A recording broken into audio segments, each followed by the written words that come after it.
Magandang araw mga kagabay, ngayon po July 1, 2025, araw po ng Martes. Napakaganda po ng ating Ebanghelyo. Ipinapaalala na tayo'y magkaroon ng malalim at malakas na pananampalataya sa ating Panginoon. Upang sa ganon, gaano man kalaking bagyo ng problema ang dumating sa ating buhay, gaano man kalalim ang pagsubok na ating pagdaanan, hindi tayo matitinag at hindi tayo lulubog. Katulad na lamang na nangyari sa gospel, itong mga alagad ng Panginoon, takot na takot sila sapagkat sa kanilang pamamangka, lumakas ang alon, lumakas ang hangin at natakot sila.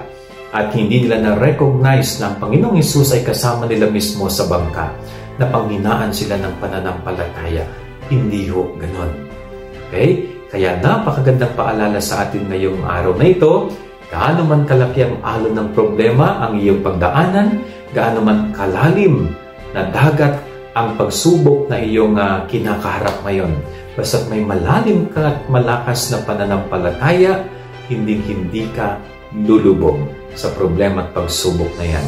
Basta't nakakapit ka palagi sa Diyos, hindi ka pababayaan ng Diyos. Yan ang ating kabayaran ngayong maghapon. God bless po sa inyo lahat. Pagpalain kayo ng Panginoon.